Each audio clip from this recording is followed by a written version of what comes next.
Hello everyone, आप सभी लोगों का स्वागत है टीचिंग परीक्षा के आज के इस वीडियो में, जिसके अंदर में फ्रेंड्स बीपीएससी टीआरई 4.0 की एक तूफानी सीरीज जो है हम लोग यहाँ पर में कंडक्ट करने वाले हैं। और आप लोग जानते हो कि ये तूफानी सीरीज के अंदर में तूफानी रफ्तार से हम लोग इंपॉर्टेंट क्वेश्चंस को देखते हैं। और आज भी पहला ही क्वेश्चन जब आप लोग देखोगे आपको समझ में आ जाएगा कि किस तरीके से इंपॉर्टेंट क्वेश्चंस आप लोगों के लिए निकाले गए हैं। तो चलिए जल्दी से हम लोग यहाँ पर में शुरू करते हैं फ्रेंड्स। और सबसे पहले जितने भी लोग हैं जिन्होंने इस सेशन को लाइक कर दिया है, ठीक है, उन सभी लोगों का बहुत बहुत शुक्रिया फ्रेंड्स, क्योंकि ये वो बच्चे हैं जिन्होंने सेशन को एनर्जी दे दी है। जल्दी जल्दी से आप लोग हाथ ऊपर करके बता देंगे कितने बच्चे हैं जिन्होंने यहाँ पर में सेशन को ऑलरेडी लाइक कर दिया है।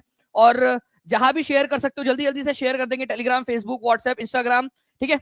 और ये जो सारी चीजें आप लोगों की एक्टिविटी है, यही सारी चीजें जो है फ्रेंड्स हम लोगों को एनर्जी देती है कि और ज्यादा एनर्जेटिक तरीके से आप लोगों को पढ़ाया जाए।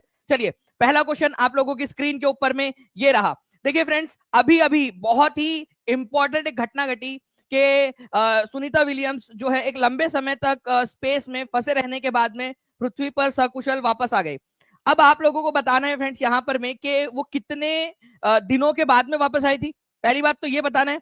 उसके बाद में आप लोगों को ये बताना है फ्रेंड्स कि वो कौन से वाले मिशन से वापस आई थी। ठीक है, उनको वापस लाने के लिए जो क्रू था, ठीक है, कौन सा वाला था बताइए जल्दी से। 9 महीने, लगभग लगभग 9 महीने अंतरिक्ष में रहने के बाद में सुनीता विलियम्स, बुच विल्मोर, ये दो लोग थे, ठीक है, दो लोग फंस गए थे। सुनीता विलियम्स अकेली नहीं थी, बुच विल्मोर भी थे जो फंस गए थे वहां पर में, ठीक है। बुच विल्मोर किस मिशन द्वारा अंतरराष्ट्रीय अंतरिक्ष स्टेशन से सकुशल पृथ्वी पर लाया गया है? इंपॉर्टेंट क्वेश्चन है, इसको द मोस्ट इंपॉर्टेंट मार्क करेंगे आप सभी के सभी, ठीक है। तो उस मिशन का नाम था friend space x crew 10 mission, ठीक है। क्या नाम था? स्पेस एक्स क्रू 10 मिशन, लिखेंगे सभी, स्पेस एक्स क्रू 10 मिशन इसका नाम था इस मिशन का, जिसके जरिए इनको लाया गया है। 972 लाइक कर दिया आप लोगों ने पहले ही क्वेश्चन के अंदर में। जितने भी बच्चे जिन्होंने लाइक कर दिया हाथ ऊपर कर देंगे एक बार, ताकि देख सके कि कितने यहाँ पर में हमारे एकदम जो है ऑथेंटिक और डेडिकेटेड बच्चे पढ़ रहे हैं। तो ये याद रखिएगा आप सभी के सभी, इंपॉर्टेंट है, एग्जाम के अंदर में पूछा जा सकता है। ईस्ट एंड वेस्ट टीचिंग परीक्षा। Thank you very much Tariq ji, बहुत बहुत शुक्रिया आपके पहले से कमेंट के लिए, ठीक है। नाउ नेक्स्ट क्वेश्चन की तरफ में हम लोग आगे बढ़ते हैं फ्रेंड्स। आप लोगों को ये याद रखना है कितने दिनों तक वो अंतरिक्ष में फंसी रही, तो ये इसका भी एक आप लोगों को याद रखेंगे 286 दिन तक, ठीक है, 286 डेज तक, ठीक है, ये याद रखना है आप लोगों ने। 286 डेज तक जो है वो फंसी रही थी। चलिए नेक्स्ट क्वेश्चन की तरफ में आगे बढ़ते हैं। एक बहुत ही ज्यादा important NCERT based question BPSC assistant exam में आया हुआ, बोकारो कोयला क्षेत्र कहां पर में स्थित है? जल्दी से बताएंगे आप सभी के सभी, बोकारो कहां पर में स्थित है? देखिए अगर मैं बात करूं फ्रेंड्स बोकारो की, तो बोकारो बहुत ही इंपॉर्टेंट कोयला क्षेत्र है, जहां से कोयला निकालकर जो है आपके जो थर्मल पावर प्लांट है उनको दिया जाता है और कई सारी इंडस्ट्रीज को भी दिया जाता है। तो बोकारो आप लोगों को कहां पर में मिलेगा फ्रेंड्स? ठीक है, तो बोकारो आप लोगों को मिल जाएगा, ठीक है, झारखंड के अंदर में आप लोगों को बोकारो, ठीक है, झरिया, ये सारे के सारे आप लोगों को, झरिया जो है वो टिस्को जो है उसको दिया जाता है। बोकारो जो है उससे भी बहुत सारी इंडस्ट्रीज को, थर्मल पावर प्लांट को कोयला सप्लाई किया जाता है। तो ये देखिए, ये पहले पूरा बुरा बिहार हुआ करता था, अब ये झारखंड अलग है, ठीक है, ये देख पा रहे हो आप लोग। यहीं पर आपको ये झरिया कोल्ड फील्ड मिल जाएंगी, जिससे कि टिस्को को कोयला प्रोवाइड किया जाता है। टिस्को, ये बहुत ही इंपॉर्टेंट क्वेश्चन है, DSSB के अंदर में क्वेश्चन आया था। मैं टीम से रिक्वेस्ट करूंगा कि प्लीज उस क्वेश्चन को लगा दिया जाए। कितने लोग चाहते हैं जल्दी से आप लोग अपना अपना जो है यहाँ पर मैं हाथ ऊपर कर देंगे, और जल्दी से फ्रेंड्स सेशन को लाइक कर दीजिए। 1600 बच्चे देख रहे हैं, 1500 लाइक हो जाते हैं, तो मैं टीम से रिक्वेस्ट करता हूँ कि प्लीज जल्दी से वो DSSB का क्वेश्चन दिखा दिया जाए, जिसके अंदर में झरिया वाला क्वेश्चन आया था, ठीक है, कहां से कोयला प्रोवाइड होता है। बोकारो जो है फ्रेंड्स ये भी आपका कहां पर में लोकेटेड है, ठीक है, ये भी आपको झारखंड के अंदर में ही मिलेगा, ठीक है, इंपॉर्टेंट है। सिंगरौली कहां पर में? तो सिंगरौली जो है फ्रेंड्स ये मध्य प्रदेश के अंदर में है। तेलचर, ये बहुत ही इंपॉर्टेंट है, तेलचर कहां पर में? उड़ीसा के अंदर में, सभी लोग लिखेंगे तेलचर कहां पर में? उड़ीसा के अंदर में, ठीक है। इसके बाद में जो है नैवेली, ये भी इंपॉर्टेंट है, ये बहुत सारे लोग भूल जाते हैं। मैं आपको बता दूं फ्रेंड्स, मल्टीपल क्वेश्चंस मैं आप लोगों को दिखा सकता हूं नैवेली के ऊपर में पूछा गया है। कितने बच्चे जिन्होंने 10,000 प्लस जो क्वेश्चन है उसका जो कोर्स है वो ले रखा है टीचिंग परीक्षा का, ठीक है, तो आपको बता दूं उसके अंदर में भी मल्टीपल जगहों के ऊपर में आपको मिल जाएगा ये। तो जितने भी बच्चे जो लेना चाहते हैं वो लोग जल्दी से ज्वाइन हो सकते हैं, क्योंकि ये सारे जो जितने भी क्वेश्चन है वो आप लोगों को प्रोवाइड ऑलरेडी करवा चुके हैं हम लोग, ठीक है। नाउ नेक्स्ट क्वेश्चन की तरफ में आगे बढ़ते हैं हम लोग फ्रेंड्स। एनसीईआरटी बेस्ड ये क्वेश्चन था आप लोगों का। जम्मू और कश्मीर राज्य में झेलम नदी पर कौन सा बांध बनाया गया है? कल रात में हम लोगों ने रिवर वाला जो पार्ट पढ़ा था उसके अंदर में हमने ये देखा है। कल रात में कितने लोग थे क्लास के अंदर में, पेड क्लास के अंदर में? हम लोग नदियों के बारे में सारी की सारी जानकारी हासिल कर रहे हैं। हमने देखा कि झीलम नदी कहां से निकलती है, क्या ट्रिक बनाई थी हम लोगों ने झीलम नदी के बारे में। झीलम नदी झिलमिल झिलमिल होकर, ठीक है, जो नाग होता है वो झिलमिल झिलमिल करता रहता है ना, झिलमिल झिलमिल करता रहता है नाग, ठीक है, तो शेष नाग, शेष नाग झील से ये निकलती है, शेषनाग लेक से, ठीक है। वेरीनाग नाम की जगह है पीर पंजल रेंज के पास में, तो शेषनाग लेक से निकलता है। अच्छा, झेलम नदी कौन सी झील है जिसके अंदर में पानी डालती है? चलो, बहुत ही इंपॉर्टेंट वाला पॉइंट, जितने भी बच्चे कल रात में थे वो लोगों को सभी को पता हो जाए, याद होगा, ठीक है। जितने बच्चे थे कल रात में क्लास में, बहुत ही मजेदार तरीके से आप सभी लोगों ने पढ़ा है, ठीक है, और याद भी हो गया आप लोगों को। कौन सी वाली झील में पानी डालती है? झीलम नदी। तो झीलम नदी जो है फ्रेंड्स, ये याद रखना आप लोगों ने, वूलर लेक जो है, ठीक है, वूलर वूलर झील जो है हमारे भारत की सबसे बड़ी मीठे पानी की झील है, उसके अंदर में डालती है। झीलम नदी के ऊपर में उरी डैम बना हुआ है, ठीक है, उरी डैम, ठीक है, उरी डैम। भाखड़ा डैम कौन से नदी पर बना है? ये भी हम लोगों ने कल रात में देखा है, ठीक है, सतलुज नदी के ऊपर में, सतलुज, ठीक है, सतलुज नदी के ऊपर में बना हुआ है। टिहरी बांध जो है भागीरथी नदी के ऊपर में बना हुआ है, ठीक है। तो उरी डैम झेलम नदी के ऊपर में बना हुआ है बारामूला के अंदर में, ये याद रखिएगा आप सभी के सभी, ठीक है। इंपॉर्टेंट क्वेश्चन है ये वाला आप लोगों का। थैंक यू वेरी मच काजल सिंह जी, ठीक है। और ये इस क्लास को ऑसम बनाते हैं आप सभी लोग, आपके रिस्पॉन्स, आप लोगों के आप इतने प्यार से पढ़ते हो तो मुझे भी एनर्जी आती है, पूरी टीम को एनर्जी आती है कि आप लोगों के लिए अच्छे से पढ़ाया जाए, ठीक है। 1384 लाइक्स हो चुके हैं, 1500 के बाद में हम लोग जो है वो क्वेश्चन जो है आप लोगों का, ठीक है, लगा देंगे आपके लिए। देखिए, ये मैप भी मैंने आप लोगों को दिखाया था कि वूलर झील जो है, ठीक है, वूलर झील आपका जो पानी है उसको मिलता है झीलम नदी से। Okay, now friends, who among the following oppose the power of caliph, ठीक है। अब देखो, खलीफा जो है फ्रेंड्स, ये ऐसी एक पोस्ट थी, हजरत मोहम्मद सल्लल्लाहु अलैहि वसल्लम जी उसको जो है मैसेंजर माना जाता है अल्लाह का, ठीक है, गॉड का। तो उनके बाद में जितने भी जो लीडर रहे, रिलीजियस लीडर, उनको खलीफा बोला जाता था, ठीक है, खलीफा। तो पैगंबर के बाद में जो लोग उनके बिहाफ पर जो है लीडर्स बने, उनको खलीफा बोला जाता था। खलीफा की शक्तियां अलग अलग जगह पर रही। कौन एक व्यक्ति था जिसने खलीफा की शक्तियों को मानने से इनकार कर दिया? 67वीं बीपीएससी के अंदर में आया हुआ क्वेश्चन है ये, और बहुत ही इंपॉर्टेंट क्वेश्चन एग्जाम के अंदर में आप लोगों से पूछा जा सकता है ये। प्लीज इस पर्टिकुलर पॉइंट को आप लोग याद रखिएगा। खलीफा की शक्तियों को मानने से ही इनकार कर दिया था।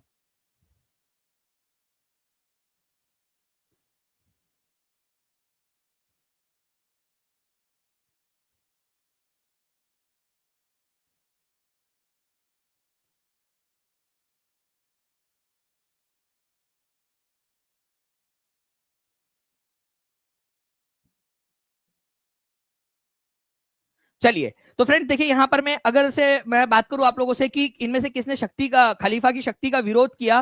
तो एक समय था अलाउद्दीन खिलजी, जिसने अपने अधिकार का दावा किया। राजनीतिक मामलों में खलीफा के जो प्रभाव है उसको सीमित करने का उसने कर दिया था कि भाई खलीफा जो है उसके अधिकार यहाँ पर में सीमित होने चाहिए, ठीक है। अलाउद्दीन खिलजी के जैसे मोहम्मद बिन तुगलक जो था, उसने भी खलीफा के अधिकार को कम कर दिया था, ठीक है। खलीफा के धार्मिक अधिकार का जो है सम्मान किया बलबन ने, ठीक है। और इल्तुतमिश जो था, उसने जो है वो उसने स्वीकार किया था। तो यहां पर मैं बोला गया कि किसने अपोज किया खलीफा के इसका, तो अलाउद्दीन खिलजी, ठीक है, और मोहम्मद बिन तुगलक, ठीक है, इन दोनों ने यहां पर में इसका जो है वो आप लोगों ने याद रखना है कि इसका कम किए थे अधिकार, उनके मामलों का थोड़ा सा उनका विरोध किया कि भाई इनके अधिकार कम होने चाहिए, राजनीतिक मामलों के अंदर में उनके अधिकार कम मतलब ज्यादा नहीं होने चाहिए। तो ऊपर से एक से अधिक इसका आंसर हो जाएगा आप लोगों का, E is the correct answer, ठीक है। तो ये याद रखिएगा आप सभी के सभी कि किसने जो है वो माना के जो है खलीफा की शक्ति कम होनी चाहिए। प्रशासनिक मामलों के अंदर में खलीफा ने धार्मिक मामलों में देखरेख करना चाहिए, राजनीतिक मामलों में दखल अंदाजी नहीं करनी चाहिए। तो अलाउद्दीन खिलजी और मोहम्मद बिन तुगलक जो है इन ऑप्शंस में से यहाँ पर में हो जाते हैं आप लोगों के। बीपीएससी टीआरई का क्वेश्चन आप लोगों का देखिए, यहाँ पर में बोला गया सुभाष चंद्र बोस किस वर्ष भारतीय राष्ट्रीय कांग्रेस के अध्यक्ष थे, ठीक है। सुभाष चंद्र बोस किस वर्ष भारतीय राष्ट्रीय कांग्रेस के अध्यक्ष थे, ये आप लोगों को बताना है।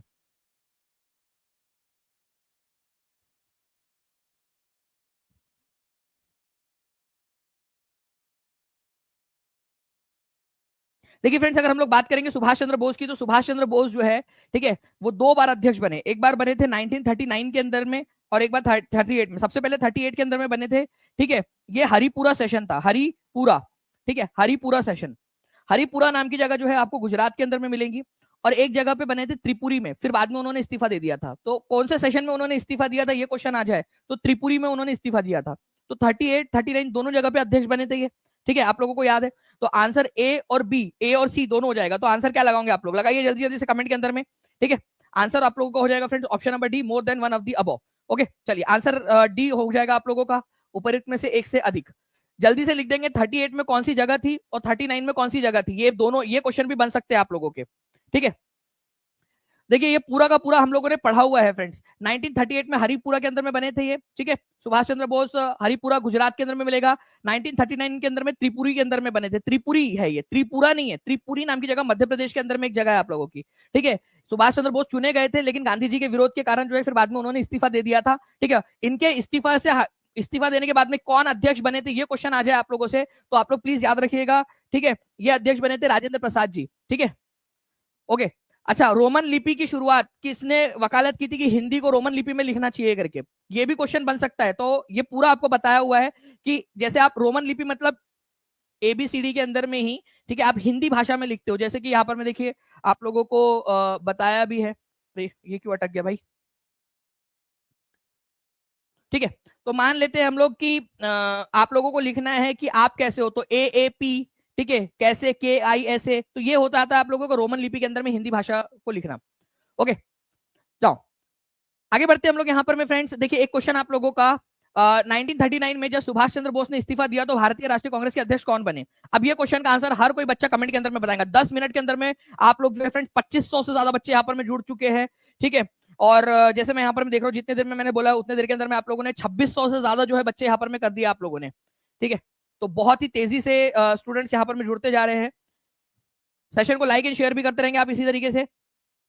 बताइए आप लोगों के हवाले ये वाला क्वेश्चन आप लोगों ने आंसर करना है, ठीक है। ये सेशन कहां पर में हुआ था, जगह का नाम बताओ, ठीक है, जगह का नाम, या आप लोग बताओगे कि कौन सी जगह थी ये 1939 के अंदर में कहां पर में हुआ था सेशन। चलो आगे बढ़ते हैं हम लोग फ्रेंड्स यहाँ पर में कि कल्याणकारी राज्य की अवधारणा को भारतीय संविधान के किस भाग में शामिल किया गया है कि हमारा देश कल्याणकारी देश होगा, कल्याणकारी राज्य होगा, ठीक है जी। तो कल्याणकारी राज्य होगा। अब आपके लिए एक जो है फ्रेंड्स एक खुशखबरी है, ठीक है, गुड न्यूज आप लोगों के लिए।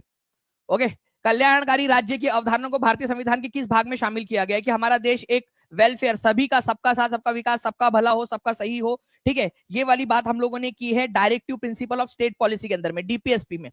Directive principle of state policy, राज्य के नीति निर्देशक सिद्धांत। आपको इसके बारे में पता है क्या, ये क्या है। हमारे भारत के संविधान के निर्माता जो थे वो बहुत ज्यादा इंटेलिजेंट थे।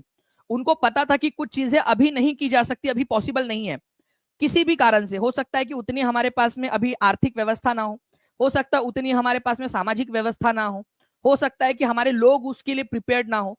तो ऐसी चीजों को हम सलाह के तौर पर संविधान में लिख देते हैं, लेकिन केवल सलाह के तौर पर।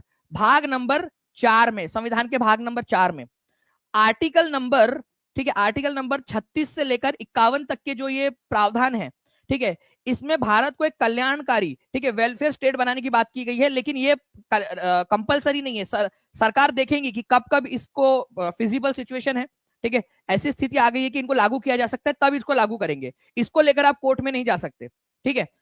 जैसे आर्टिकल नंबर 40 में लिखा हुआ था कि सरकार को कोशिश करनी है कि पंचायती राज लागू करे। सरकार ने कब लागू किया, ये तो संविधान लागू होते से ही आर्टिकल नंबर 40 तो था ही, बट सरकार ने पंचायत वो वाले उसका आर्टिकल नंबर 40 की शक्तियों का इस्तेमाल करके, ठीक है, उन्होंने 1992 के अंदर में संविधान के अंदर में ही पंचायती राज को जोड़ दिया, ठीक है। तो ये आप लोगों ने याद रखना था फ्रेंड्स, इंपॉर्टेंट पॉइंट है कि कल्याणकारी राज्य बनाने की बात आर्टिकल नंबर 36 से 51 तक के भाग नंबर 4 के नीति निर्देशक सिद्धांत के अंदर में दी गई है, डीपीएसपी के अंदर में। ओके, चलिए आप लोगों के लिए एक गुड न्यूज है, ठीक है। आप लोगों में से कितने लोग जो है कल नॉलेज कैप्सूल वाले इसके अंदर में थे आप लोग, ठीक है, बता देंगे। नॉलेज कैप्सूल वाले टेस्ट के अंदर में थे, कितना स्कोर आया था आप लोगों का नॉलेज कैप्सूल की सरप्राइज टेस्ट। नॉलेज कैप्सूल क्या है, अगर किसी को ना पता हो तो मैं बता दूं कि टीचिंग परीक्षा के पेड कोर्स के अंदर में, टीआरई 4.0 के पेड कोर्स के अंदर में हम लोगों ने नॉलेज कैप्सूल नाम से एक कैप्सूल या छोटे छोटे लेक्चर्स हम लोगों ने स्टार्ट किए हुए हैं, जिसके अंदर में हम इंपॉर्टेंट वाले जो लेक्चर्स है, ठीक है, उनको पढ़ते हैं, इंपॉर्टेंट वाले पॉइंट्स को पढ़ते हैं, ऐसे पॉइंट्स जो अक्सर बच्चे भूल जाते हैं उनको, और मैं बार बार आप लोगों को उनको रिवाइज करवा रहा हूँ ताकि आप लोग उनको याद रख सके। कल सर मैंने सरप्राइज टेस्ट ली थी, ठीक है, कितने आए थे आप लोगों के आप बताते जाइए। यहाँ पर में किसी के 8 आए, किसी के 10 आए, ठीक है, देख रहा हूँ मैं यहाँ पर में बहुत सारे बच्चे कमेंट कर भी रहे हैं, किसी 10 में से 10, ठीक है, 10 में से 8, बहुत बढ़िया। चलो कुछ तूफानी करें एक बार वापस से ले ले जितने भी बच्चे हैं, लेकिन मैं एकदम स्पीड में लूंगा। कल पूरा एक्सप्लेनेशन दिया था मैंने, आज एकदम फास्ट में लेते, बाकी बच्चों को भी हो जाएगा क्वेश्चन देख के, ठीक है, करें हम लोग। चलिए आप मुझे बताना कि आज कितना स्कोर आया, जिसका 8 या 9 आया था आज 10 में से 10 आना चाहिए। चलिए बताइए जल्दी से कि भारत के संविधान के किस अनुच्छेद के तहत राष्ट्रीय अनुसूचित जाति आयोग की स्थापना की गई। शेड्यूल कास्ट का कमीशन, ठीक है, एससी कास्ट जो है शेड्यूल कास्ट, उनके लिए एक नेशनल कमीशन का गठन किया गया। कौन से आर्टिकल के तहत? तो आपको दो आर्टिकल्स याद रखने थे फ्रेंड्स, 338 और 338A। ठीक है, 338A। तो आपको पता है कि अगर एससी की बात की जाए तो 338 के अंदर में है, और एसटी की बात की जाए तो 338A के अंदर में। ये जो पहले जो है दोनों 30 एक ही आर्टिकल के अंदर में हुआ करते थे, एससी एसटी। लेकिन बाद में जो है 2004 में एसटी के लिए अलग आयोग बना दिया गया और एससी के लिए अलग। तो 338, ठीक है, शेड्यूल कास्ट के लिए पूरा डिटेल में हमने पढ़ा हुआ है, एक एक पॉइंट, एक एक चीज हमने देखी है इसके अंदर में। तो आंसर हो जाएगा आपका ऑप्शन नंबर बी। ठीक है, टीचिंग परीक्षा का पेड क्लास नॉलेज कैप्सूल बहुत ही अच्छा है, thank you so much Tanish sir. ठीक है, किंग प्रिंस जी। ठीक है, तो नॉलेज कैप्सूल मुझे पता है आप सभी लोगों का फेवरेट है, तो अच्छे से करते रहिए आप सभी के सभी, बहुत ही अच्छा है। चलिए, इकरा बजमी जी, थैंक यू वेरी मच। आगे बढ़ते हैं हम लोग फ्रेंड्स। यहाँ पर मैं आप लोग प्लीज इसको याद रखिएगा, 338 जो है किससे रिलेटेड है, बस छोटा सा लिख दो आप लोग, एससी से है या एसटी से है। और 338A किससे रिलेटेड है, एससी से है या एसटी से है। मैं आपको बता दूं फ्रेंड्स कि 338B भी है एक। ठीक है, 338B जो बाद में जोड़ा गया, ये ओबीसी से है, बैकवर्ड क्लासेस से है। ठीक है, backward classes, BC backward classes से रिलेटेड है, ये याद रखिएगा आप सभी के सभी। ठीक है, national commission for backward classes 338B भी है। तो 38, 38A, 38B, मतलब ऑब्वियस बात है 338, 338A, 338B। क्या मैं लास्ट में पूछूं आप लोगों से ये तीनों के बारे में? हाथ ऊपर कर देंगे अगर आप लोग चाहते हो कि लास्ट में अगर मैं तीनों का पूछूं आप लोगों से। ना फ्रेंड, मंडल कमीशन ने 1980 में अपनी जो रिपोर्ट प्रस्तुत की, तो उसने नौकरियों में कितने प्रतिशत आरक्षण की प्रस्तुति दी थी। ठीक है, कितना संस्तुति उन्होंने कितनी की थी कि कितने प्रतिशत आरक्षण होना चाहिए। मंडल आयोग जब बना तो ये बीपी मंडल, जो बिंदेश्वर प्रसाद मंडल जो है, उनके सिफारिश पर बना था मंडल आयोग। मंडल आयोग के अध्यक्ष थे ये। ठीक है, मंडल आयोग बना था 1979 के अंदर में। ठीक है, इसने अपनी रिपोर्ट कब दी, जल्दी बताइए आप लोग, रिपोर्ट कब दी हर एक बच्चा, क्योंकि मैंने बहुत बार रिवाइज कराया आपको नॉलेज कैप्सूल के अंदर में इसको। ठीक है, लागू कब किया गया ये भी आप लोग बताएंगे मुझे, लागू कौन से साल किया गया और उस समय प्रधानमंत्री कौन थे। ठीक है, जब मंडल कमीशन बना था 79 के अंदर में, उस समय में थे मोरारजी देसाई। ठीक है, जब ये लागू किया गया उस समय में थे वीपी सिंह। ठीक है, वीपी सिंह 1990 में लागू किया गया, 1980 के अंदर में इन्होंने अपनी रिपोर्ट दी थी। और यही वाली बात की गई कि अपने आयोग की अपनी रिपोर्ट उन्होंने 1980 में जब दी थी, तो कितने प्रतिशत आरक्षण की बात की थी उन्होंने, 27% आरक्षण की बात की थी। कितने लोग जानते हैं कि बिंदेश्वर प्रसाद मंडल का बिहार के साथ में एक रिलेशन है? ठीक है, बताइए, बिंदेश्वर प्रसाद मंडल का बिहार के साथ में क्या रिलेशन है? ये आप लोगों के लिए एक ट्रिकी क्वेश्चन, बता दीजिए जल्दी जल्दी से। ठीक है, बिंदेश्वर प्रसाद एक छोटे समय के लिए, याद रखना है आप लोगों ने फ्रेंड्स, बिहार के मुख्यमंत्री का कार्यभार भी संभाल चुके हैं। ठीक है, तो बिंदेश्वर प्रसाद जो है बिहार के पूर्व मुख्यमंत्री भी है। ठीक है, सीएम रह चुके हैं ये आप लोगों को पता है। ठीक है, तो बिहार के मुख्यमंत्री का पदभार जो है उन्होंने संभाला हुआ है। तो 7वें मुख्यमंत्री थे बिहार के, बहुत छोटे समय के लिए, 1 फरवरी से लेकर 2 मार्च तक, बस सिंपल सी बात है। ठीक है, तो 7वें नंबर के मुख्यमंत्री, 7 नंबर के 1 फरवरी 1968 से 2 मार्च 1968 तक, छोटा सा कार्यकाल। ठीक है, कितने लोगों को पता था ये बात? चलिए आगे बढ़ते हम लोग फ्रेंड्स। यहां पर मैं हमारे पूरा हम लोगों ने डिटेल में देखा हुआ है, इसको एक और क्वेश्चन ले लेते हैं, जल्दी से बताइए इसका आंसर क्या होगा। एक बार शेयर मार दीजिए यार जल्दी जल्दी से, अगर आप चाहते हो ऐसे क्वेश्चन करवा दूं। मंडल आयोग को आधिकारिक तौर पर किस नाम से जाना जाता है? मंडल आयोग तो इसलिए बोलते हैं क्योंकि बिंदेश्वर प्रसाद मंडल, ठीक है, इनका ये अध्यक्ष थे उसके। ओके, 5 सदस्य कमेटी थी, ये 5 सदस्य हुआ करते थे इसके अंदर में। ठीक है, तो बिंदेश्वर प्रसाद मंडल उसके अध्यक्ष थे, इस वजह से मंडल आयोग इसको बोला जाता है। अदरवाइज इसका नाम था, ठीक है, socially and educationally backward class, ठीक है, commission. Socially and educationally backward class commission, सामाजिक और शैक्षणिक रूप से पिछड़ा वर्ग आयोग। इसको सेकंड नंबर का पिछड़ा वर्ग आयोग भी बोला जाता है, सेकंड नंबर का। ओके जी, इसको सेकंड नंबर का अगर बोलते हैं हम लोग, सेकंड नंबर का बैकवर्ड क्लास कमीशन था ये, अगर सेकंड नंबर का बैकवर्ड क्लास कमीशन। तो फिर फर्स्ट नंबर का कौन था? कौन था बताओ, पहले नंबर पे कौन था? ये था, वो था, कौन था जी? तो देखिए फ्रेंड्स, आप लोगों ने याद रखना है, फर्स्ट नंबर के ऊपर में जो है, जो फर्स्ट नंबर का जो बैकवर्ड क्लास कमीशन बना था वो 1953 के अंदर में बना था, काका केलकर के नेतृत्व में, काका केलकर कमेटी, काका केलकर, काका केलकर, ठीक है, कमीशन। काका केलकर कमीशन जो है फ्रेंड 1953 में बना था, ये पहला बैकवर्ड क्लास कमीशन था। हर एक बच्चा जल्दी से कर देगा, मैं टीम से रिक्वेस्ट करूंगा कि प्लीज काका केलकर वाला क्वेश्चन हम लोगों ने नॉलेज कैप्सूल में लिया हुआ है वो डाल दे। कितने लोग चाहते हो वो क्वेश्चन डाल दिया जाए? हाथ ऊपर कर दीजिए एक बार जल्दी से। ठीक है, वो क्वेश्चन को भी डाल दिया जाए, काका केलकर वाले क्वेश्चन को, कि पहला बैकवर्ड क्लास कमीशन किसको कहा जाता था। ठीक है, नाउ नेक्स्ट क्वेश्चन की तरफ में आगे बढ़ते हैं फ्रेंड्स। कामागाटा मारू क्या था? ठीक है, क्या मारू? कामागाटा मारू। ठीक है, तो कामागाटा मारू इंसिडेंट जो है फ्रेंड्स आप लोगों ने याद रखना है 1914 के अंदर में हुआ था। ठीक है, आपका हांगकांग से जो है वैंकूवर, ठीक है, रुकते रुकते वैंकूवर कनाडा के अंदर में एक जगह, वहां तक में ये जहाज गया था। ठीक है, और 24 लोगों को लिया गया केवल, और बाकी लोगों को जो है वापस कर दिया गया, वापस भगा दिया गया वहां से, वैंकूवर से। ठीक है, तो ये जो था कामागाटा मारू एक जापानी जहाज था, जिसको बाबा गुरदीप सिंह जो थे उन्होंने उधार लिया था, मतलब किराए पे लिया था बाबा गुरदीप सिंह ने। ठीक है, और वो कितने पैसेंजर्स को लेकर गए थे हांगकांग से कनाडा बसाने के लिए? ठीक है, 376, जिसमें से केवल 24 लोगों को वहां पर में एंट्री दी गई और बाकी लोगों को जो है वापस भेज दिया गया। ठीक है, 352 लोगों को वापस भेज दिया गया। तो 376 पैसेंजर्स थे उस शिप के अंदर में, और वो शिप किसने ली थी उधार? ये क्वेश्चन आया हुआ है। मैं टीम से रिक्वेस्ट करूंगा कि कामागाटा मारू वाला जो हमारा कामागाटा मारू नॉलेज कैप्सूल जो है हमारा, ठीक है, उसके अंदर में देखिए कितने बच्चे यहाँ पर में जिन्होंने कामागाटा मारू वाला नॉलेज कैप्सूल देखा है, बता दीजिए। और जिन लोगों ने अभी भी ज्वाइन नहीं किया है, देखिए ऐसा ना हो कि आप लोग ये सारी चीजें स्किप कर दे और आप लोगों का पेपर जो है वो रह जाए। मैं आपको अभी एक क्वेश्चन दिखाता हूँ, ठीक है, प्लीज मैं टीम से रिक्वेस्ट करूंगा कि गुरदीप सिंह वाला जो क्वेश्चन है हमारा एग्जाम में आया हुआ क्वेश्चन है, उसको जल्दी से लगा दीजिए। ठीक है, आप सभी के सभी जितने बच्चे हैं, ठीक है, आज के आज जुड़कर अपनी तैयारी को सुदृढ़ कीजिए। ठीक है, आपके लिए बोल रहा हूँ। आगे बढ़ते हम लोग फ्रेंड्स। यहाँ पर में देखिए, यहाँ पर में हांगकांग से निकले थे। कहां से निकले थे ये लोग? Important point. ठीक है, कहां पर में पहुंचे? वैंकूवर। वैंकूवर कहां पर में? कनाडा के अंदर में। बाबा कौन थे वो? ठीक है, गुरदीप सिंह। प्लीज याद रखिएगा, गुरदीप सिंह लिखो सभी लोग, एक बार कमेंट के अंदर में लिखो। मैं बिना मतलब के आपको कमेंट के अंदर में लिखने के लिए नहीं कहता हूं। ठीक है, बाबा गुरदीप सिंह, ये याद रखिएगा आप सभी के सभी। ठीक है, बाबा गुरदीप सिंह। नेक्स्ट क्वेश्चन की तरफ हम लोग आगे बढ़ते हैं फ्रेंड्स। आप लोगों ने ये कर लिया, कितने बंदे थे इस जहाज के अंदर में, ये बता दीजिए जल्दी जल्दी से। कितने बंदे थे यहां पर में इस जहाज के अंदर में? 376। ठीक है, और कितने लोगों को एंट्री दी गई? 24 लोगों को, 352 लोगों को वापस कर दिया गया। 1914 की घटना है ये। अब आपके खिदमत में पेश है ये क्वेश्चन।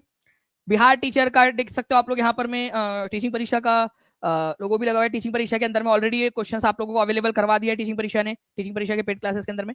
ठीक है, और ये मैंने आपको नॉलेज कैप्सूल में भी करवाया। वैंकूवर जाने के लिए कामागाटा मारू जहाज किराए पर किसने लिया था? देखते कितने लोग आंसर कर पाते हैं। हर एक बच्चा आंसर करेगा इसका जल्दी से। इसको इंपॉर्टेंट मार्क करेंगे आप सभी के सभी। टीचिंग परीक्षा का पेड क्लास नॉलेज कैप्सूल बहुत ही अच्छा है। थैंक यू सो मच दानी सर। ठीक है, अल्फिया फातिमा जी बहुत बहुत शुक्रिया। ठीक है, और जितने भी बच्चे हैं जो जुड़ना चाहते हैं वो लोग जल्दी से जुड़ जाए टीचिंग परीक्षा के। नीचे में नंबर चल रहा है आप लोगों का, उस नंबर पे कॉल या व्हाट्सएप कर सकते हो आप लोग। ठीक है, और जुड़ सकते हो, या टीचिंग परीक्षा का एप्लीकेशन डाउनलोड कर लीजिए। देखिए, अगर मैं बात करूं आप लोगों से फ्रेंड्स, ठीक है, वैंकूवर जाने के लिए किसने किराए पे लिया था? एक जापानी जहाज था। जितने भी बच्चे बी आंसर लगा रहे सब लोगों का गलत है। गुरमीत नाम नहीं था उनका, उनका नाम था क्या?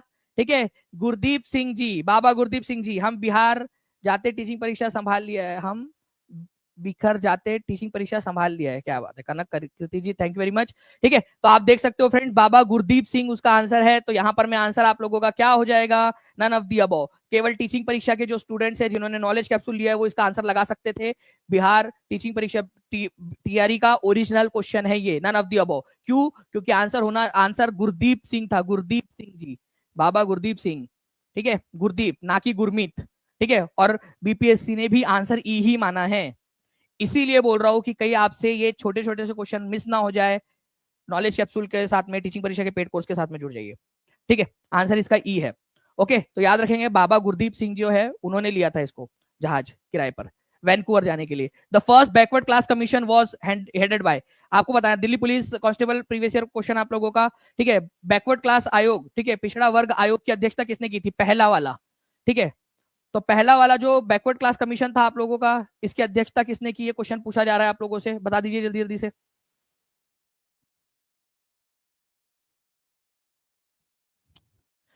बहुत बढ़िया फ्रेंड, 24 मिनट के अंदर में आप लोग जो है 3600 बच्चों के पास पास में पहुंच गए। जल्दी जल्दी से सेशन को लाइक एंड शेयर भी करते रहेंगे आप सभी के सभी। ठीक है, तो काका केलकर के नेतृत्व के अंदर में जो है फ्रेंड्स, ये याद रखना है आप लोगों ने, ये बना था। और ये कब बना था आप लोगों का? 1953 के अंदर में, 1953 में। ठीक है, निम्नलिखित में से कौन सी फसल भोजन और चारे के रूप में इस्तेमाल की जाती है? बिहार एस्टेट टीजीडी के एग्जाम के अंदर में आया हुआ क्वेश्चन।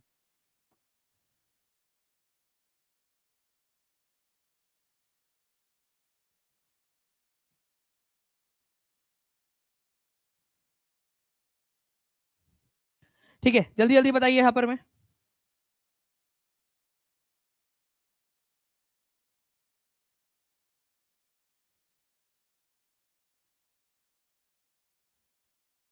देखिए अगर मैं बात करूं फ्रेंड्स यहाँ पर मैं भोजन और चारे के रूप में उपयोग की जाने वाली कौन सी वस्तु थी, तो यहाँ पर मैं आप लोगों का आंसर क्या हो जाएगा, मक्का। ठीक है, ये भोजन और चारे दोनों के रूप में इस्तेमाल होता है, तो इसको आप लोग याद रख लीजिएगा। नेक्स्ट क्वेश्चन की तरफ में जल्दी से आगे बढ़ते हैं हम लोग। Which of the following statement about the troposphere is true. Troposphere के बारे में बताइए जल्दी से, कौन सी वाली बात सही है ट्रोपोस्फियर के बारे में।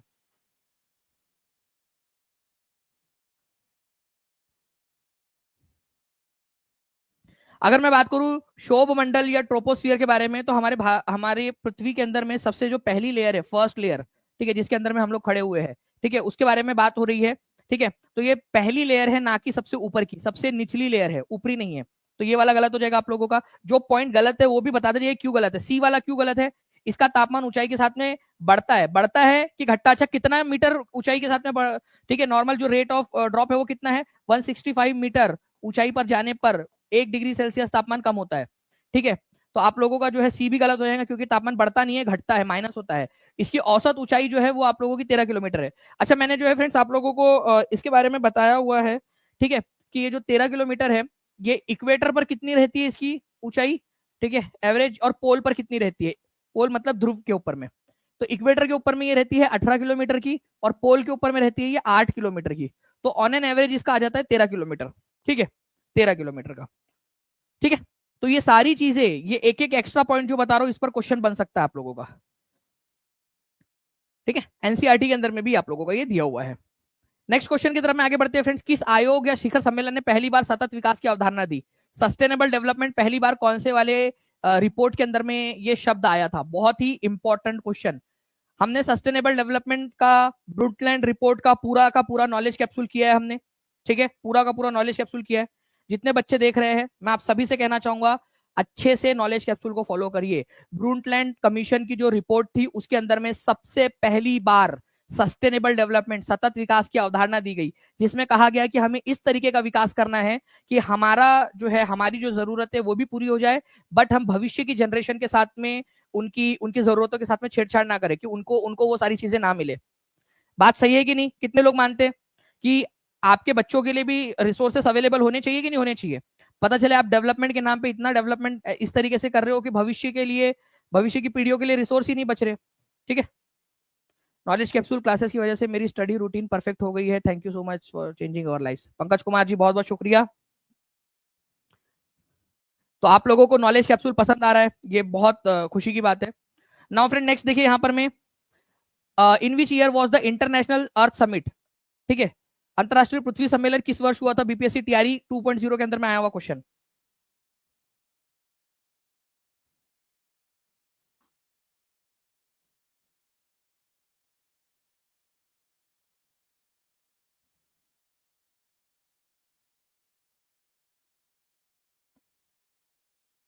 जी, तो 1992 के अंदर में जो है फ्रेंड्स, ये याद रखना है आप लोगों ने, 1992 के अंदर में जो है इंटरनेशनल अर्थ समिट जो है वो हेल्ड हुआ था आप लोगों का। ठीक है, तो आंसर इसका ऑप्शन नंबर बी हो जाएगा। नेक्स्ट क्वेश्चन की तरफ में आगे बढ़ते हैं हम लोग फ्रेंड्स। इसके बारे में हमने पूरा का पूरा कल भी देखा हुआ है, ठीक है, आपके पेड क्लास के अंदर में। नाउ अखिल भारतीय जो है ट्रेड यूनियन कांग्रेस, आई टुक, इंटरनेशनल ट्रेड अंतरा जो है अखिल भारतीय ट्रेड यूनियन कांग्रेस और इंडिया ट्रेड यूनियन कांग्रेस का गठन कब और किसने किया था। ये हमारा पहला नॉलेज कैप्सूल था, जिसके अंदर में सारे ट्रेड यूनियंस के बारे में हम लोगों ने देखा था। बताइए जल्दी से।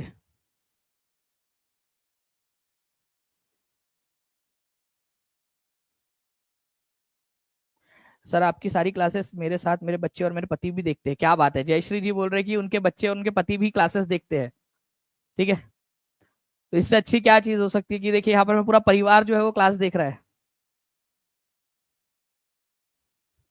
ठीक है, तो आंसर हो जाएगा फ्रेंड्स ऑप्शन नंबर ए। ठीक है, 31 अक्टूबर 1920 को लाला लाजपत राय ने की थी। इसका पहला सेशन कहां पर में हुआ था, ठीक है, इसका फर्स्ट सेशन जो है फ्रेंड्स बॉम्बे के अंदर में हुआ था, ये भी याद रखना है आप लोगों ने।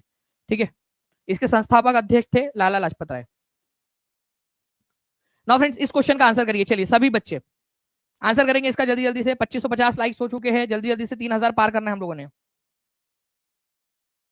कोर्स से कैसे जुड़ना है सर, देखिए मोहम्मद अंसारी जी, देखिए नीचे में नंबर चल रहा है, उस पर कॉल कर दीजिए, या टीचिंग परीक्षा एप्लीकेशन हर बच्चे ने डाउनलोड कर लेना, उस पर कर सकते हो, या फिर नीचे में डिस्क्रिप्शन में लिंक्स भी दी गई है आप लोगों को कोर्सेज की, उस पर भी जा सकते हो आप लोग।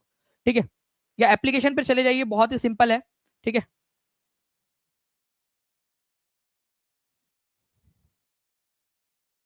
चलिए बहुत बढ़िया रागिनी जी। भारत की संचित निधि, ठीक है, ये पूरा का पूरा हमने भारत की संचित निधि, कंसोलिडेटेड फंड ऑफ इंडिया, ठीक है, कंटिजेंसी फंड ऑफ इंडिया, ये सारा का सारा हमने पढ़ा है पूरा नॉलेज कैप्सूल के अंदर में। भारत की संचित निधि, ठीक है, आपको पता है कि ये आप लोगों का आर्टिकल नंबर 266 के अंदर में दिया हुआ है। ठीक है, वित्त आयोग टोटली हमने पढ़ा हुआ है यहाँ पर में। वित्त आयोग जो है आपका आर्टिकल नंबर 280 के अंदर में दिया हुआ है। ठीक है, वित्तीय आपातकाल की अगर मैं बात करूं आप लोगों से कि भाई अगर मान लो कि भारत का जो है खर्चा बढ़ जाए, भारत के पास में पैसा ना बचे, ठीक है, भारत सरकार के पास में, तो आपातकाल, वित्तीय आपातकाल लगाया जा सकता है। वो बाय गॉड ग्रेस अब तक लगा नहीं है भारत के अंदर में।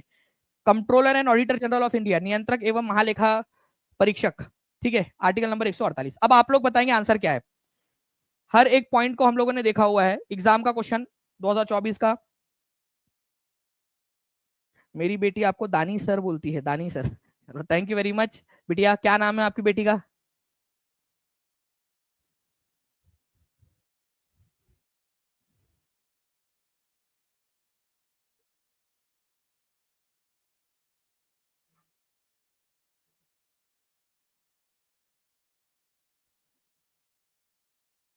बहुत बढ़िया, ठीक है। तो आंसर क्या हो जाएगा फ्रेंड्स? एक ही जोड़ी लगने वाली है वन के साथ में, तो ये आंसर नहीं हो सकता था। एग्जाम का एक्चुअल क्वेश्चन है ये, यूपीपीसीएस का। ठीक है, बी की जोड़ी तीन के साथ में लगने वाली है, तो ये भी आंसर नहीं हो सकता। यहाँ पर मैं आंसर एक ही बच गया, खत्म हो गया। अब चेक कर लीजिए, दो सी की जोड़ी दो के साथ लगी है क्या? जी हाँ लगी हुई है।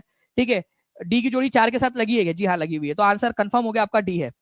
ठीक है, बहुत आगे बढ़ते हैं हम लोग फ्रेंड्स। देखिए पूरा का पूरा consolidated fund of India, contingency fund of India और public account of India, Bharat की संचित निधि पूरा पढ़ाया है मैंने आपको। ठीक है, भारत की आकस्मिक निधि कितनी होती है, कितना रुपए रखते हैं हम लोग? ठीक है भाई, आकस्मिक मतलब कि कभी जरूरत पड़ जाए, कुछ आपदा आ जाए वगैरह वगैरह, तो राष्ट्रपति के नाम के ऊपर में रखा जाता है। ठीक है, भारत की लोक लेखा निधि, ठीक है, ये भी हमने पूरा पढ़ा हुआ है। तो आपको बता दूं फ्रेंड्स कि हमने डिटेल में देखा कि 500 करोड़ रुपए जो है रखे जाते हैं इसके अंदर में। ठीक है, 500 करोड़ रुपीज, एक एक करके पूरा का पूरा पॉइंट हमने पढ़ा हुआ है। प्लीज, ठीक है सर, क्लास कैसे परचेस करें? मोहम्मद साजिद जी, मैं आपको बता दूं कि नीचे में नंबर चल रहा होगा आपका, ठीक है, उसके ऊपर में आप कॉल कर सकते हो। अगर कॉल ना लगे तो व्हाट्सएप कर दीजिए, या टीचिंग परीक्षा एप्लीकेशन डाउनलोड कर लो, वहां पर में पूरा का पूरा जानकारी मिल जाएगी आपको, कैसे करना है, कैसे लेना है आपने। ठीक है, ये नंबर जो चल रहा है ना, उस पर कॉल या व्हाट्सएप कर सकते हो आप। ठीक है, या फिर एप्लीकेशन पर जाकर डायरेक्टली भी कर सकते हो। ठीक है, बिहार दिवस स्पेशल, कल बिहार दिवस है, आपको बिहार दिवस की अग्रिम शुभकामनाएं। कल जो है फ्रेंड्स एक महायुद्ध होगा, ठीक है, प्रश्नों का महायुद्ध, जहां प्रश्न जानकारी से टकराएंगे और जानकारी प्रश्नों से। ठीक है, तो इस महायुद्ध के लिए कितने लोग तैयार है? मेरे कितने वॉरियर्स है, कितने सैनिक है जो यहां पर में टकराने के लिए तैयार है कल? बिहार स्पेशल क्लास, ठीक है, 100 प्रश्न, ठीक है, 1000 जानकारी, 100 प्रश्नों और 1000 प्रश्नों के बराबर की जानकारी। कल लाइव क्लास देखना है आपने, उन 1000 प्रश्नों की जानकारी के आधार पर आपका टेस्ट होंगी कल।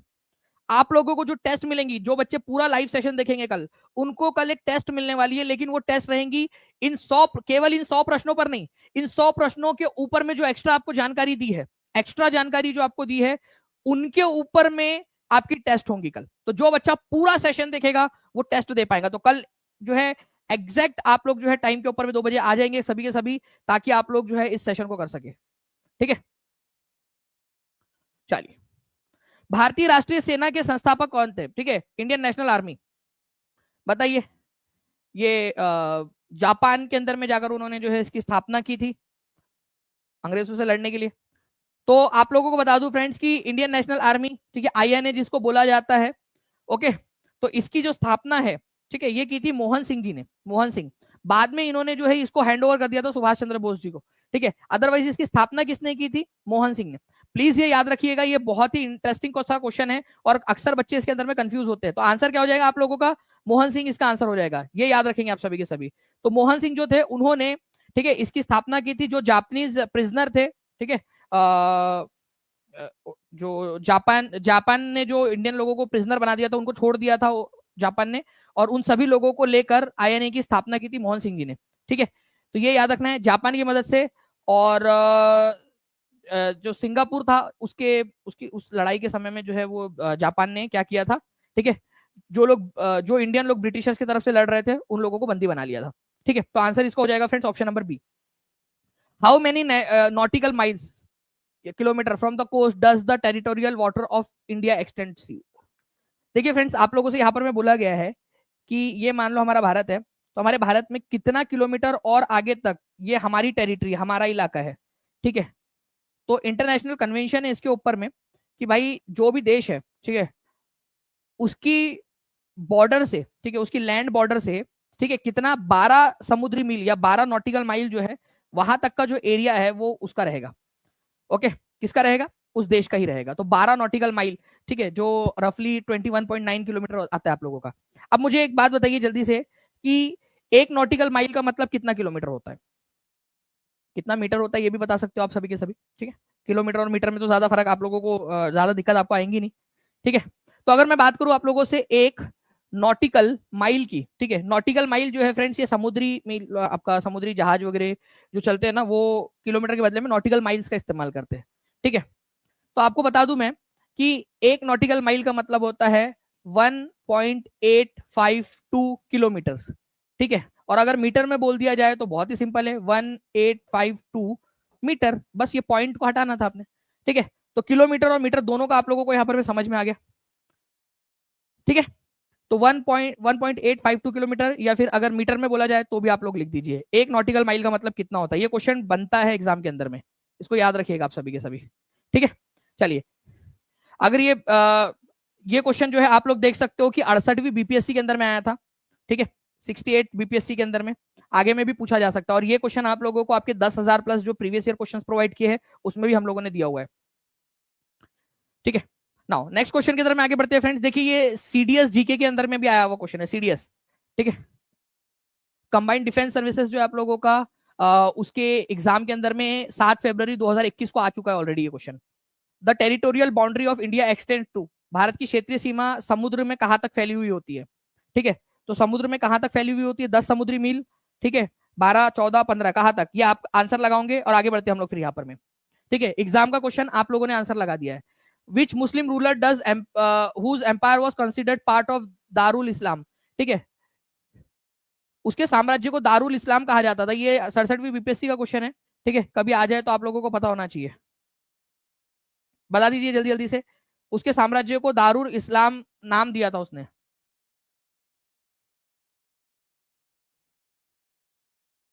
जहां पर में दारुल इस्लाम का मतलब होता है इस्लाम का निवास। ठीक है, और दारुल हरब युद्ध का निवास। दारुल इस्लाम और दारुल हरब दोनों नाम दिए गए थे। ठीक है, दारुल इस्लाम और दार उल हरब। ठीक है, दार उल हरब, दार उल हरब, हरब का मतलब होता है युद्ध, तो युद्ध का घर। अपने साम्राज्य को दारुल इस्लाम, ठीक है, और दारुल हरब ये कहता था वो। ठीक है, तो कौन कहता था, किसने नाम दिया था? तो ये दिया था इल्तुतमिश ने। अच्छा, आप लोगों में से जो है जितने भी लोग हैं, कितने बच्चे हैं जिन्होंने पेड क्लास में एनिमेटेड वीडियोस देखे? एनिमेटेड वीडियोस, जो एनिमेटेड वीडियोस की सीरीज आप लोगों को फ्री ऑफ कॉस्ट प्रोवाइड की गई टीचिंग परीक्षा के द्वारा। आप लोगों के लिए आज रजिया सुल्तान की जो कहानी है, ठीक है, वो अपलोड होने वाली है। ठीक है, तो आज आप लोग तैयार रहिएगा, आप सभी के सभी। आज आपको रजिया की पूरी कहानी, पूरी डॉक्यूमेंट्री आज आपके लिए अपलोड होने वाली है उस एनिमेटेड वीडियो सीरीज के अंदर में। ठीक है, तो रजिया, ठीक है, किस तरीके से गुंडों में फंस गई थी। ठीक है, तो याद रखिए वो पूरा का पूरा करनाल में कैसे उसकी हत्या हुई, कैसे जो है, ठीक है, अल्तुनिया के साथ में उसकी शादी हुई, ये सारी की सारी चीजें जो है आज आपको उसमें देखने के लिए मिलेंगी।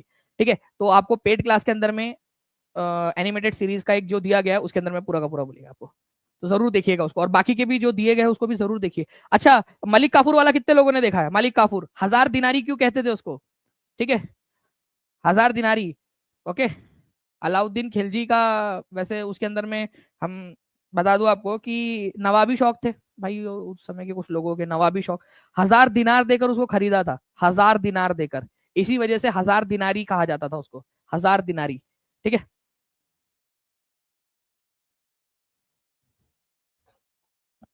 अल्लाह बचाए मेरी जान, रजिया गुंडों में फंस गई, बिल्कुल आर्यमान कुमार जी। ठीक है, तो रजिया कैसे गुंडों में फंस गई थी, ठीक है, वो आपको आज पता चलेगा पेड क्लास में। सिख तीर्थ स्थल तख्त श्री हरमंदिर सी जी, हरमंदिर सी पटना साहिब, जिसे दूसरा सबसे पवित्र तख्त माना जाता है, कहां पर में स्थित है? बताइए, बहुत इजी क्वेश्चन। तख्त श्री पटना साहिब, ठीक है, जिसको तख्त श्री हरमंदिर जी पटना साहिब के नाम से भी जाना जाता है। 5 जो तख्त है, ठीक है, भारत के अंदर में सिखों के, उनमें से दूसरे नंबर का सबसे पवित्र तख्त माना जाता है, कहां पर में लोकेटेड है? गुरु गोविंद जी का जो 10वें गुरु थे, उनका जन्म स्थान भी है यहाँ पर में, और राजा रंजीत सिंह जी जो थे, उनके द्वारा बनवाया गया था इसको। भाई पटना साहिब में, तो पटना में ही आपको मिलेगा, ये आंसर हो जाएगा आपका ऑप्शन नंबर सी, पटना के अंदर में है। ठीक है, ये याद रखिएगा आप सभी के सभी। और मुझे उम्मीद है कि आप सभी के सभी प्रश्नों के महायुद्ध के अंदर में तैयार हो, जहां प्रश्न से प्रश्न टकराने वाले, इंफॉर्मेशन से इंफॉर्मेशन, टॉप 100 क्वेश्चन हम लोग करेंगे, लेकिन जानकारी होंगी 1000 क्वेश्चन के बराबर, और उन 1000 क्वेश्चंस के 1000 इंफॉर्मेशन पर से कल आपकी टेस्ट बनेगी। तो हर कोई जो है वो टाइम पर क्लास के अंदर में आ जाएगा। और आपको बता दूं, जितने भी बच्चे हैं जो टीचिंग परीक्षा के साथ में जुड़ना चाहते हैं, नीचे में नंबर चल रहा है, जल्दी से आज के आज जुड़ जाइए, और सारे के सारे नॉलेज कैप्सूल जो पेड क्लासेस के अंदर में आपको प्रीमियम कंटेंट और बाकी बहुत सारी NCERT, do you know series, animated series, हर चीज आप लोगों को जो प्रोवाइड की गई है, ठीक है, इमेज सेक्शन के अंदर में क्वेश्चंस, इतनी सारी चीजें, वो भी इतने कम दाम के अंदर में, जहां पर में आप लोग जो है बड़ी से बड़ी एग्जाम जो है उसके बाद में भी क्लियर कर सकते हो आप लोग, टीचर बनने के बाद में भी।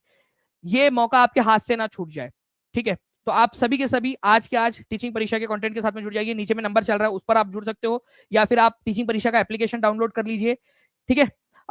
इसके अलावा आपको नीचे में लिंक्स भी दी गई है, उसके ऊपर में क्लिक करके आप डायरेक्टली भी जा सकते हो। सारी चीजें प्रीमियम कंटेंट आप लोगों को मिल रहा है। कल बिहार दिवस के अवसर पर आप लोगों की ये क्लास रहेगी, उसके लिए भी तैयार रहिएगा, ठीक है। तो जितने भी अभी हाईएस्ट ऑफर आप लोगों का चल रहा है, उन सारी चीजों के अंदर में आप लोगों को मिल जाएगा। चलिए, तो thank you very much friends. Teaching परीक्षा एप्लीकेशन डाउनलोड कर लेंगे सभी के सभी बच्चे, ठीक है।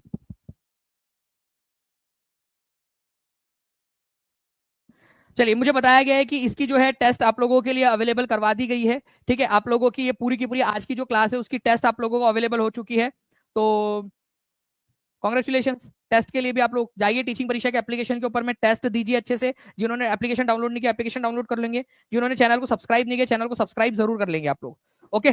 चलिए, मुझे आप लोग कमेंट करके बता सकते हो कि आर्टिकल नंबर 338, 338A और 338B किन किन चीजों से रिलेटेड है, ये आप लोग बता दीजिएगा कमेंट करके, ठीक है। कामा गाटा मारू, कामा गाटा मारू, ठीक है, ये आप बता दीजिएगा कि ये जहाज था कहां से कहां से कहां गया था, ये आप लोग बता सकते हो मुझे, ठीक है। इसके अलावा जो है फ्रेंड्स, आप लोग बता दीजिएगा कि एक नॉटिकल माइल का मतलब कितना किलोमीटर होता है, कितना किलोमीटर, ये भी एक क्वेश्चन आप लोग कमेंट करके बता सकते हो मुझे, ठीक है। चलिए, तो कमेंट करके बताते रहिए आप लोग। तब मिलते हैं हम लोग हमारे नेक्स्ट लेक्चर के अंदर में, तब तक के लिए thank you very much, take care and bye, God bless you all, thank you very much friends, bye, thank you.